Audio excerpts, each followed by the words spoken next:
할렐루야. 하나님의 은혜가 우리 가운데 함께하기를 예수의 이름으로 축원합니다. 우리 함께 인사하겠습니다. 반갑습니다. 환영합니다. 사랑합니다. 축복합니다. 누군가를 만나고 자기를 소개할 때 사람들은 자신의 이름을 알려줍니다. 저는 누구입니다. 그런데 그 사람에게 좀 더 나 자신을 어필하기 위해서 좀 자세하게 설명할 때가 있어요. 저는 어디에서 사는 누구입니다. 광주에서 온 김승준입니다. 아니, 그가 하는 일을 좀 더 집어넣으면 내용이 더 풍성해져요. 저는 광주에서 목회를 하는 김승준입니다. 그런데요, 그거보다 더 임팩트 있게 그 사람에게 자신을 더 강력하게 어필할 수 있고 자기를 알릴 수 있는 방법은 그가 알고 있는 어떤 관계를 통해서 나 자신을 소개할 때예요. 저는 누구누구의 아들입니다. 저는 누구의 사람입니다. 이렇게 이야기를 하면 그 이름 앞에 있는 그 관계를 통하여 상대방이 이 사람이 어떤 사람이고 어떤 배경에서 어떤 환경 가운데 살아왔구나, 그것을 알 수가 있는 거예요. 오늘 성경 본문에 보면 하나님이 광야에서 양을 치고 있는 한 목동에게 자신의 명함을 쥐어주는 장면이 나옵니다. 오늘 이 내용을 통해서 우리에게 스스로 계신 자라는 이름으로 다가오시는 하나님이 우리 삶을 어떻게 인도하시는지를 한번 살펴보려고 합니다. 하나님께서 양을 치고 있는 광야에 있는 그 모세에게 그의 일터 가운데 나타나십니다. 그리고 명령하시죠. 모세야, 내가 이제 너를 보내니 너는 가서 바로에게 지배당하고 있는 내 백성을 이끌고 나와라. 그때 모세의 대답이 뭐죠? 11절입니다. 내가 누구이기에? 내가 누구이기에 이 일을 행합니까? 과거의 모세 같았으면 하나님이 이 말을 하자마자 기다렸습니다. 그래요, 저는 진작에 준비됐습니다. 제가 누굽니까? 성경에 의하면 모세는 말에 능했다고 되어 있어요. 저 말도 잘하고요, 일도 잘했다고 되어 있어요. 일머리도 있고요, 실력도 있고 능력도 있고 열정도 있어요. 이제야 저를 찾으시는군요. 제가 하겠습니다. 저 할 수 있습니다. 이랬을 거예요. 그런데 지금 모세에게 하나님이 말씀하니까 모세가 뭐라고 해요? 내가 누구이기에 이 일을 합니까? 나는 아무것도 아닙니다. 실제로 그가 광야 40년 동안 그가 여태까지 누렸던 모든 것들을 다 잃어버린 상황에서 했던 고백이라기보다 실제로 자기가 아무것도 할 수 없는 그런 존재인 것을 깨닫게 돼서 말한 거예요. 예전에 내 실력으로 할 수 있다 생각했는데 내 백성조차 나의 진심을 알아주지를 않아요. 내가 자신들을 위하여 분연히 일어난 그 열정과 그 마음을 이해하지를 못해요. 하나님의 말씀을 들고 믿음으로 접근했는데 잔소리로 들어요. 그리고 이때다 싶어서 자기를 그동안 시기하고 질투했었던 정적들이, 애굽의 사람들이 자기를 죽이겠다고 눈에 불을 켜고 달려들어요. 그래서 도망온 거예요. 그리고 광야에서 보니까 지난날에 내가 할 수 있다 생각했는데 내가 정말 아무것도 아니구나. 실제로 그가 광야에 있었을 때 자기가 도저히 노력해도 바뀔 수 없는 이 환경 앞에, 그 거대한 자연 앞에 나는 정말 별 볼 일 없는 사람이구나, 이렇게 생각할 때 하나님이 나타난 거예요. 모세야, 이제 가서 내 백성을 구원해내라. 나는 할 수 없습니다. 그러나 하나님은 이 말을 그가 할 수 있을 때까지 기다리셨다가 이제 일하시려고 해요. 내가 할 수 없는 그 자리에 하나님이 할 수 있음이 채워짐을 기억하셔야 됩니다. 내가 할 수 없지만 하나님은 하실 수 있어요. 내가 다 할 수 있다고 생각했었을 때는 하나님이 내 안에서 일할 수 있는 자리를 내 스스로 거부하고 있었는데 이제 내가 할 수 없다고 하니 이제 하나님이 내 안에, 내 가운데 들어오셔서 내가 할 수 없는 그 자리를 당신이 할 수 있음으로 채우시는 겁니다. 가라. 오늘 본문이 그래요. 내가 누구이기에 라고 말을 할 때 하나님이 너는 누구다. 내가 이미 천사들을 동원해서 너의 호구조사를 완벽하게 마쳤다. 너는 80년 전에 태어났고 3개월 동안 부모가 감추었다가 나일강에 버려진 것처럼 보였지만 공주의 손에 의해서 건져지고 내가 너 다 알아. 네 형은 아론이고 네 누이는 미리암이고. 근데 하나님이 그렇게 말하지 않아요. 내가 누구이게 할 때 뭐라고 하십니까? 내가 너와 함께한다. 12절 말씀입니다. 하나님이 이르시되 내가 반드시 너와 함께 할 것이다. 아니 자기가 누구냐고 지금 물어보고 있는 가운데 하나님 뭐라고 해요? 내가 함께 할 것이다. 내가 누구인지보다 나와 함께하는 자가 더 중요한 거예요. 우리는 어떤 일을 할 때 내가 과연 그 일을 감당하는 데 있어서 실력이 될까? 능력이 될까? 자격이 될까? 준비가 됐을까? 근데 하나님께서 부르시는 그때가 그의 일을 할 때입니다. 나는 아직 어립니다. 나는 아직 아이입니다. 나는 아직 못합니다가 아니라 하나님은요, 내 지금 상황을 아시고 그리고 앞으로 내가 해야 될 일에 대한 모든 것들을 통제할 수 있어요. 기드온이 말을 하죠. 큰 용사여 가라. 미디안의 손에서부터 나의 백성 이스라엘을 건져내라. 내가 누구이게? 하나님 저 연약한 사람입니다. 제 집안에서도 약한 사람이고 지금 이거 타작을 할 때도 남들의 시선을 피해가지고 숨어서 하고 있는 겁쟁입니다. 근데 하나님 뭐라고 해요? 아니다. 넌 큰 용사야. 내가 너와 함께 할 테니까. 하나님이 우리와 함께하면 그 일을 하는 거예요. 어제 제 딸아이가, 둘째 딸아이가 자기가 응원하는 야구팀의 그 감독에 대해서 막 뭐라고 하는 거예요. 아니 아빠 그 감독 왜 이래? 왜 그 선수를 자꾸 기용해? 어제 9대2로 자기가 응원하는 팀이 이기고 있다가 갑자기 막 홈런 2방 맞고 추격을 당하는 거예요. 왜 그 선수를 자꾸 그 투수를 자꾸 기용해서 왜 사용하냐고. 그 감독 왜 그러냐고.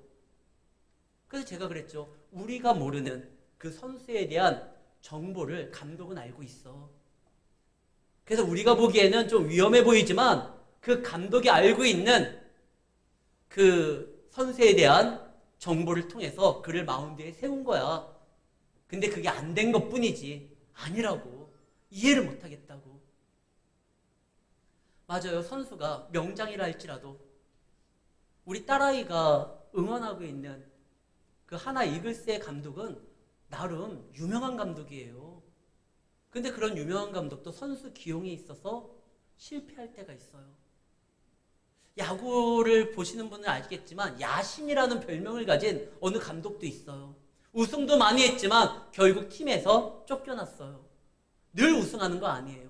야구를 잘 안다고 해도. 그런데요, 우리를 기용하고 우리를 통하여 일하시는 하나님은요, 우리만 하는 것이 아니라 앞으로 우리가 해야 될 일 가운데 만나게 된 모든 사람도 아시고 그 상황을 통제하시는 분입니다. 하나님이 우리를 쓰겠대요. 하나님이 우리와 함께 하겠대요. 하나님이 나를 찾아와서 친히 당신의 이름을 알려주면서 우리로 하여금 그 일을 감당하라고 하십니다. 내가 누구이기에 나는 할 수 없습니다. 그래, 네가 할 수 없는 그 자리 내가 할 수 있음으로 채울 거야. 내가 너를 보내고 너와 함께하고 너를 통해서 일을 이룰 거야.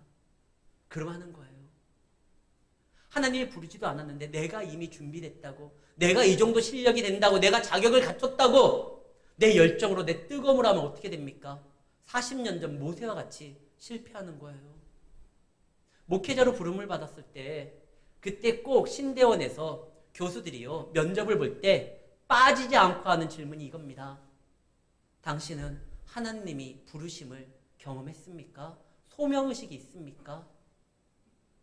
아무리 대단한 배경을 가지고 있고 실력이 있고 목사의 아들이라 할지라도 하나님의 부르심이 없고 자기의 뜨거운 열정을 가지고 움직이면은요 실패할 수밖에 없어요. 주님의 자녀는 주님이 함께 하심으로 모든 일들을 감당하는 겁니다. 그래서 하나님이 모세에게 말을 해요. 너 누구야? 나가 아니라 내가 함께 할 거야. 이 일은 내가 너를 통하여 이룰 거야. 그러니까 가라. 그러니까 모세가 그 얘기를 듣고 다시 질문합니다. 그래요. 저는 당신의 부름을 받아 나아갑니다. 근데 내가 나아가서 인도해야 될 그 백성들이 너 누가 보냈어? 너를 보낸 그 신의 이름이 뭐야? 라고 하면 뭐라고 답해야 됩니까? 그때 하나님이 자기의 이름을 알려줍니다. 14절 말씀입니다. 모세에게 이르시되 나는 스스로 있는 자다. 이스라엘 자손에게 이같이 이르기를 스스로 있는 자가 나를 너희에게 보내셨다 해라. 이름이 뭡니까? 나는 나다. 영어로 하면 I am who I am. 나는 나다. 이 뜻이에요. 이게 뭐예요? 히브리 말로 하면 에흐 아세르 에흐예요.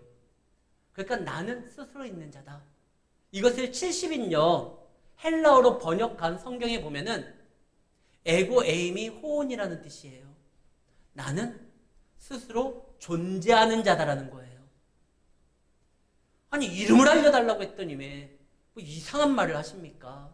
근데 나는 스스로 존재하다라는 이 말이 얼마나 중요한 말이냐면 스스로 존재하기에 누구의 어떠한 간섭을 받는 것도 아니고요.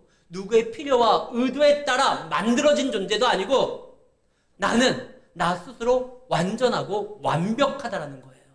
그리고 여기에서 나는 스스로 존재한다고 할 때 에우에라는 뜻이 존재한다라는 거거든요. 미완료 시제예요. 다시 말해서 나는 과거에 있었던 누구로 끝나는 것이 아니라 과거에도 있었고 현재에도 있었고 앞으로 미래에도 있었다는 겁니다. 그분은 시간에 구애받지 않아요.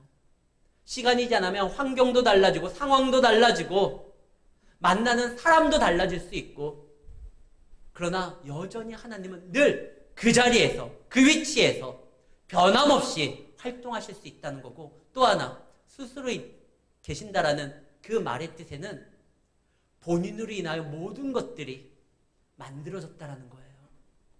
하나님은 창조주입니다.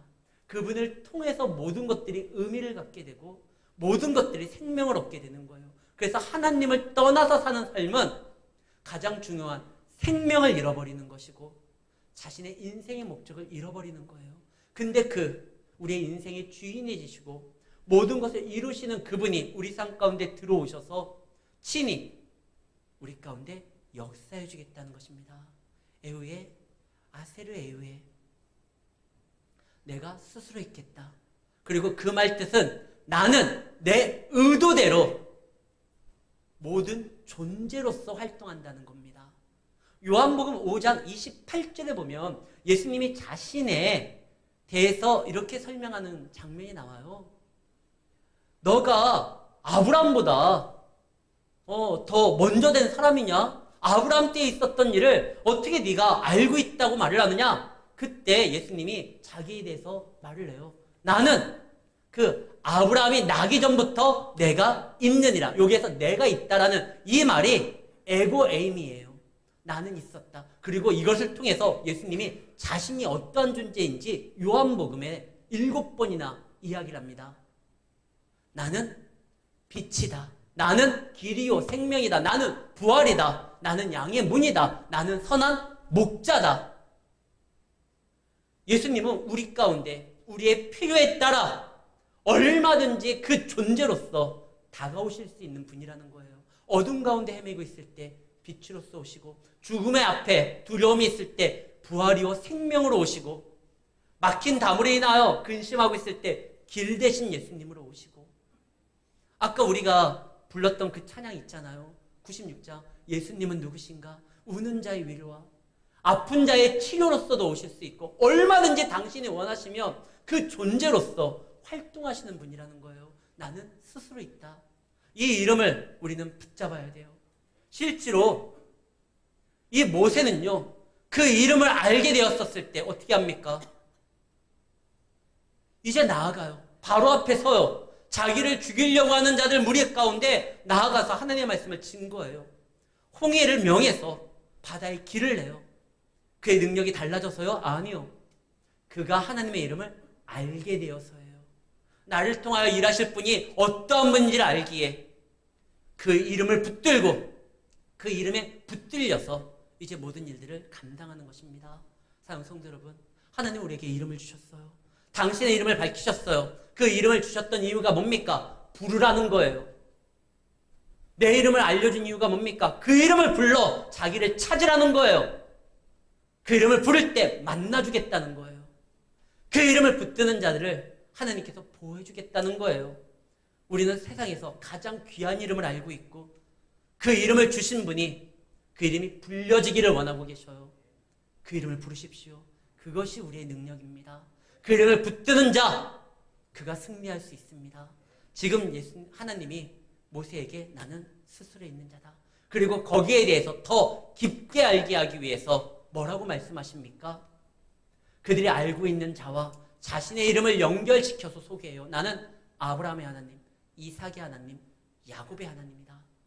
아브라함 때도 활동했던 그 하나님, 이삭 때도 야곱의 때도 시기가 다르지만 여전히 그때도 그들의 하나님으로서 활동했던 그 하나님이 이제 너에게 나타난다. 우리에게도 나타났죠. 예수님이, 에고에임이, 나는 스스로 있는 그때도 있었고 나는 빛으로서 다가온다. 우리는 예수님을 만났어요. 그 예수님의 이름을 붙들고 예수의 이름으로 나아가는 자들입니다. 다른 것은 세상 사람들보다 더 적게 갖는 부분이 있다 할지라도 우리가 세상에 나아가 용감하게 살아갈 수 있는 것 저들이 알지 못한 우리는 예수의 이름을 알고 하나님의 이름을 알아요. 그리고 그 이름의 비밀을 알고 그 이름의 능력을 알고 있어요. 그 이름을 부를 때 악한 영의 세력들이 물러나고 그 이름을 부를 때 근심 걱정이 사라진다는 거. 당신의 이름을 통하여 우리에게 주신 약속이 그거예요. 너희는 부르짖으라 내가 응답하겠다. 후히 꾸짖지 아니하고 부어주는 나의 이름을 부르라 내가 채워주겠다. 비밀한 것을 알려주겠다. 너희 삶을 인도하겠다. 주님 우리에게 이름을 알려주셨어요. 우리가 알고 있는 남북전쟁에서 노예제도를 폐지하고 승리했었던 대통령 아브라함 링컨, 미국의 16대 대통령이었죠. 근데 그가 이 전쟁을 치르는 데 있어서 굉장히 큰 위기 가운데 놓일 때가 있었어요. 재무장관이 링컨을 찾아옵니다. 대통령님, 큰일 났습니다. 재정이 바닥임으로 인하여 더 이상 군인들에게 보급할 보급품을 준비할 수가 없습니다. 적당히 이제 남부군과 상의하시고 전쟁을 이쯤에서 정리하셔야지만 후위를 도모하는 것이 나을 것 같습니다. 그때 링컨이 붙들었던 말씀이 바로 출애굽기 3장 14절 말씀이라고 합니다. 스스로 있는 자이니 이스라엘 자손에게 이같이 이르라. 스스로 있는 자가 나를 너에게 보내셨다 하라. 우리와 함께 하시는 하나님은 스스로 계시는 분이고 그가 우리의 삶을 채우실 것이다. 이 전쟁도 그분의 뜻이라면 승리케 하실 것이고 필요하다고 하면 우리를 공급해 주실 것이다. 이것이 진짜 그가 이야기했던 내용인지 아닌지 누가 교회에서 말을 하라고 만들어낸 건지는 잘 모르겠지만 진짜 말을 했을 것 같아요. 왜냐하면 링컨 박물관을 방문한 적이 있습니다. 거기 보면 그가 어려서부터 그가 가장 아꼈던 성경이 그 모형이 이렇게 전시되어 있고 항상 백악관에서 기도했었던 그 자리가 이렇게 만들어졌거든요. 적어도 링컨은 기도하는 사람이었어요. 그가 붙들었던 말씀 출애굽기 3장 14절 스스로 있는 자가 나와 함께하니 나는 누구냐 생각하면서 나 자신에 대해서 어려움이 당할 때 현타가 오지만 나를 부르시고 나를 통해서 일하시고자 하시는 분은 모든 것을 가능케 하시니 우리가 지금 해야 될 건 그분을 신뢰하고 기도의 자리로 나아가는 것이다. 사랑하는 성도 여러분, 그 고백이 우리의 고백이 돼야 돼요. 주님이 우리에게 주신 그 이름이 링컨에게도 주셨던 그 이름이고 우리에게 영원한 생명을 주겠다고 약속하신 그 아브라함, 이삭, 야곱에게 주셨던 그 약속을 주신 하나님이 우리에게 이름을 밝히신 지금 현재 우리의 예배를 받으신 그 하나님이라는 것입니다. 그분께 나아가는 거예요. 그러면서 말을 하죠. 내가 이제 약속의 땅으로 너희를 끌어올릴 것이다. 아직 그들이 출애굽하지도 않았어요. 아직 광야를 지나지도 않았어요. 그런데 내가 옮기겠다고 해요. 우리에게 이름을 밝히신 그 능력의 하나님은 그가 하고자 하시는 것을 반드시 이루시는 하나님입니다. 그가 말씀하시면 곧 현실이에요. 믿는 자에게 주어졌던 모든 약속은 이게 누군가가 받아야 될 약속이고 누군가는 이루었던 약속이고 나하고는 상관없다 이게 아니라 오늘 이 말씀을 듣고 읽는 모든 자들에게 현실이 될 수 있는 말씀입니다. 왜? 그 말씀을 하신 분이 지금도 살아서 역사하는 분이기 때문에 그래요. 우리는 세상에서 가장 든든한 배경을 가지고 있습니다. 세상을 창조하신 그 하나님의 이름을 가지고 있거든요. 하나님의 이름을 알고 있을 뿐만 아니라 하나님은 그 이름을 부르는 자의 아버지 되시는 것을 친히 기뻐하시는 분이에요. 저는 어디를 가든 행동을 좀 조심해야 돼요. 사람들이 저를 목사로 아는 순간 행동이 조심할 수밖에 없어요. 지난주였었나? 이 반바지를 입고 계시는 우리 성도님을 보고 참 부러웠어요. 제가 반바지를 잘 입었어요. 근데 이제 목사이기 때문에 입고 여기 돌아다니면 좀 덕이 안 될 것 같아요. 실제로 우리 집사님이 그런 말씀을 하시더라고요. 그래요, 목사님. 반바지를 입고 계시면 그림이 좀 안 그려진다는 거예요. 목사이기 때문에 그럴 수가 없어요. 목사만 아니면 좀 자유롭게 행동할 수 있을 텐데 저희 딸아이들 그럴 거예요. 무엇을 하든 이 목사 딸로서 목사 딸내미가 왜 그래? 목사 딸내미는 이렇게 해야지. 뭐 이런 얘기를 들을 거예요. 그럼 그 이름이 부담이 되고 나를 옥죄이느냐? 실제로 영화사상 가장 위대한 영화 중에 하나라고 하는 로키라는 영화가 있어요. 제가 너무나 좋아하는 영화인데 그 로키라는 영화 5탄에요. 이런 장면이 나와요. 로키의 아들이 늘 무엇을 하든 저 로키 아들이네. 아버지가 워낙 유명한 사람이다 보니까 자기가 뭘 이루어도 다 아버지하고 비교해가지고 자기를 평가하는 거예요. 그게 너무 싫었던 거예요. 그래서 그가 성인이 되자마자 아버지를 떠나요. 아버지의 그늘에서 벗어나려고. 근데 벗어날 수가 없어요. 그곳에서도 사람들이 알아요. 네가 로키 아들이야. 그래서 나중에는 아버지한테 막 뭐라고 하는 장면이 나와요. 난 이 이름이 지긋지긋하다. 너무 싫다. 여러분들, 성도라는 것이 밝혀지는 순간 직장에서 우리의 행동이 제약이 됩니다. 내가 왜 하나님의 자녀가 돼서 성도라는 이름이 부담도 되고 싫다 그러나요? 영화에서 로키가 아들에게 이런 말을 합니다. 너의 아버지 되는 것은 나는 기쁨이다. 내 이름 때문에 네가 고통당하는 거 그러라고 나의 아들됨을 내가 사람들에게 알리지 않은 것이다. 나는 너의 아버지 되는 게 기쁘고 너에게 생명을 줬다는 것이 내 자랑이다. 그 아들은 너무나 그 이름이 싫다고 짓눌렸다고 하지만 그 아버지 때문에 다른 사람은 받을 수 없는 관심을 받게 됐고 여유를 갖게 됐고 그 다음에 그가 하고자 하는 일들을 할 수 있는 기회를 얻었어요. 우리가 하나님의 아들이 됐다는 것, 자녀가 됐다는 건 부담이 아니고 나의 행동의 통제가 아니라 세상이 알 수 없는 하나님의 생명을 갖게 되었고 관심을 갖게 되었고 그의 이름을 부를 수 있는 자녀로서의 특권을 갖게 되었고 그 다음에 우리는 기회를 갖게 된 거예요. 하나님 그 이름 때문에 내가 너무나 힘듭니다가 아니라 하나님은 그 이름을 주시기에 당신은 모든 것을 던지신 거예요. 솔직히 얘기해봐요. 한번 비교해봐요. 우리가 하나님의 자녀가 된 것이 내가 하나님의 자녀라는 이름을 갖고 있는 것이 부담이 됩니까? 하나님이 우리의 아버지가 되시는 것이 더 부담이 됩니까? 하나님이요. 이 연약하고 실패하고 넘어질 수밖에 없고 또 유혹에 따라 또 흔들릴 수밖에 없는 이 연약한 존재의 아버지가 되시는 것을 친히 밝히시는 것이 훨씬 더 부담일 거예요. 근데 하나님은 그 이름을 자랑스러워 하십니다. 왜? 우리를 사랑하시니까요. 나는 아브라함의 하나님이다. 나는 이삭의 하나님이다. 그 이름으로 수많은 실패와 경험을 했던 야곱이라 할지라도 나는 그 야곱의 하나님이다.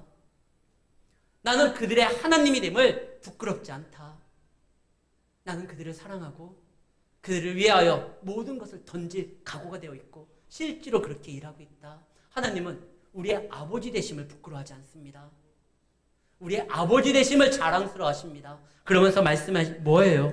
오늘 말씀의 15절 말씀에 보면 나는 너희의 조상 하나님, 야곱의 하나님, 이삭의 하나님, 아브라함 하나님 이것이 나의 영원한 이름이고 대대에 기억될 나의 칭호다.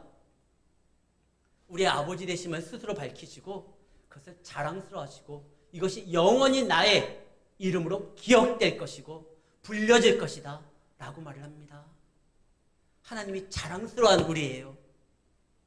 우리도 하나님을 부끄러워하면 안 돼요. 하나님이 우리의 아버지 되심이 답답해만 안 돼요. 오히려 그 하나님의 능력을 내 삶 가운데 가지고 와야 되는 존재들이고 이것이 우리의 사명이에요.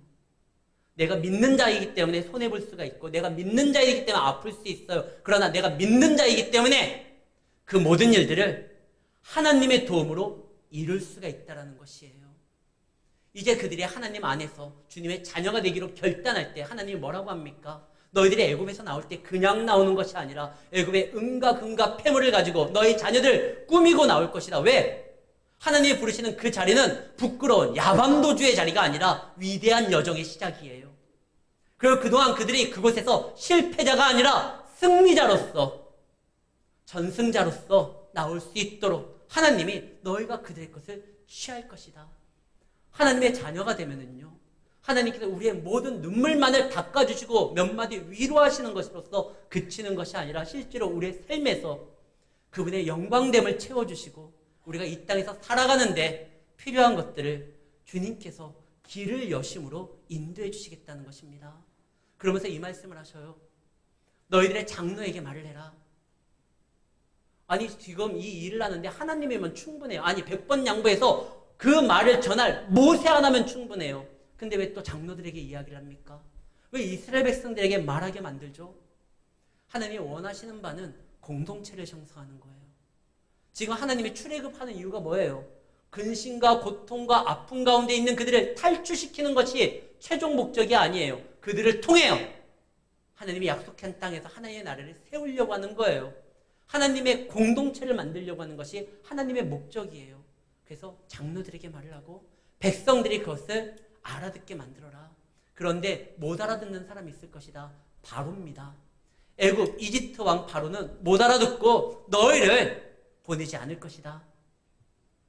왜 앞으로 일어날 일에 대해서 하나님이 먼저 말씀해 주실까요? 하나님의 부름을 받고 그 이름을 알고 붙들고 나아가도 어려움은 있어요. 힘듦은 있어요. 고난은 있어요. 장애가 있어요. 그러나 그 장애가 하나님의 일하지 못하심이나 하나님의 실패가 아니에요.